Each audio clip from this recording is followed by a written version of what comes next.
Welcome to The Explainer. So if you're someone who's got massive ambitions, really big goals, and a relentless drive, but you just constantly find yourself hitting this brutal wall of exhaustion, well, you are in exactly the right place. Today we're breaking down a concept that's going to completely rewire how you view your own limits. It'll honestly change the way you tackle hard tasks forever. So let me ask you this. What if you're only operating at 40% of your true capacity? I know, it sounds kind of crazy, right? Like when you hit that wall, when your body feels incredibly heavy and your brain is just screaming at you to stop, you feel completely drained. But the sources we're unpacking today reveal a pretty shocking truth. That feeling of complete exhaustion, it's often just a biological illusion.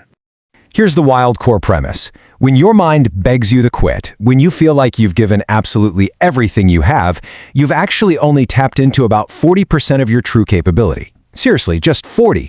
That leaves a massive 60% completely untouched. You see, your brain is a master manipulator, and it's pulling the emergency brake far, far before your actual engine gives out. Okay, let's dive into this tactical playbook.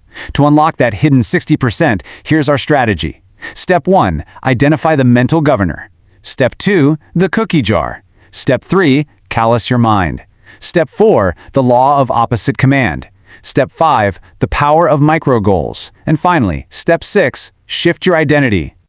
All right, let's start with step 1, identifying the mental governor. So the enemy here, it's actually your own biology. Your brain is evolutionarily programmed to protect you from pain, discomfort, and fatigue. It uses this thing called a mental governor.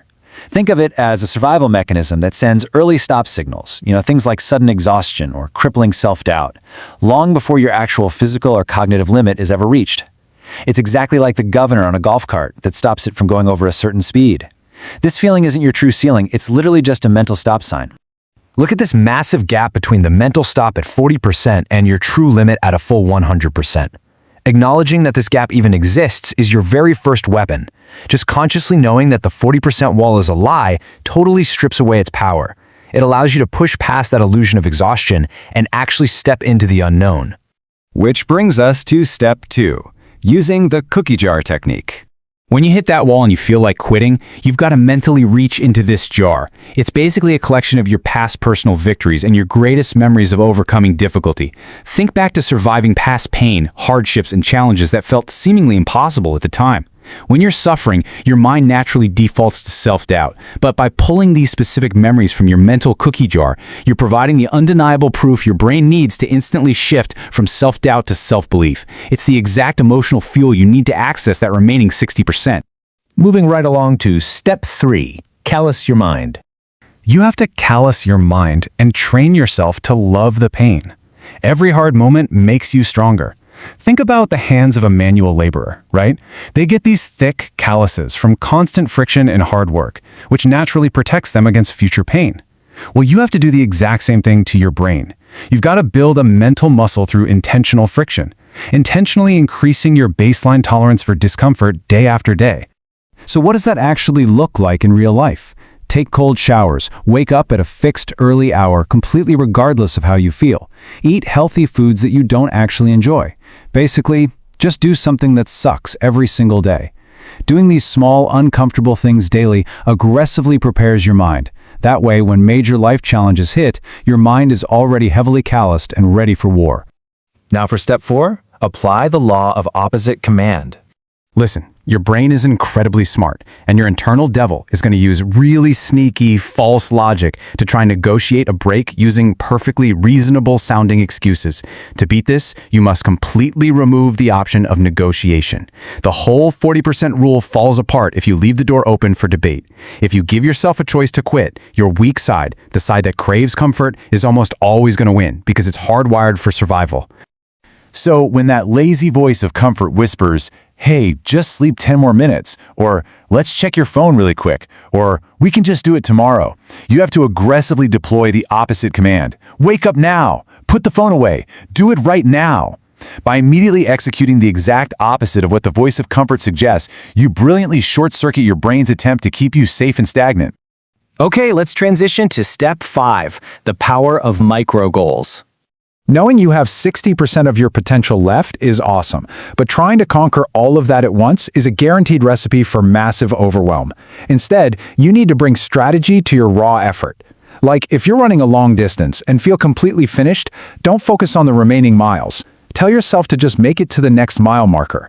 This creates a chain of micro-victories. Whether it's literally just putting on your gym shoes on day 1 or doing 5 minutes of exercise on day 15, starting with embarrassingly small steps removes all mental friction.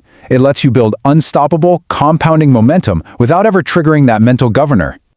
I absolutely love this insight pulled from the source material on Atomic Habits.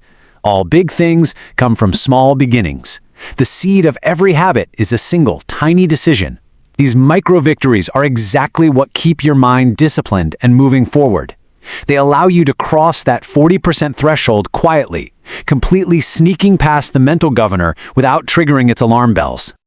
And now we reach the climax of our explainer. Step 6, shift your identity.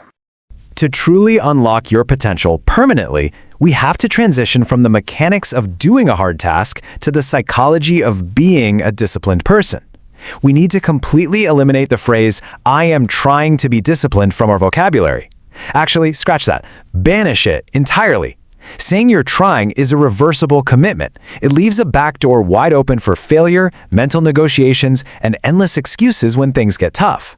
Instead, start declaring, "I am disciplined." This right here is the ultimate paradigm shift. You aren't trying, you simply are. When you view yourself as an unbreakable person, your actions naturally align to protect that exact identity. The negotiation stops entirely. That 40% barrier completely dissolves simply because quitting isn't what a disciplined person does. So I'm going to leave you with this final provocative question. Who will you be? The person who makes excuses or the person who takes action? That 60% is sitting right there inside of you, completely untapped, just waiting to be unlocked. The choice of what you do with it starts today. Thanks for hanging out with me in this explainer, and I challenge you to go push past your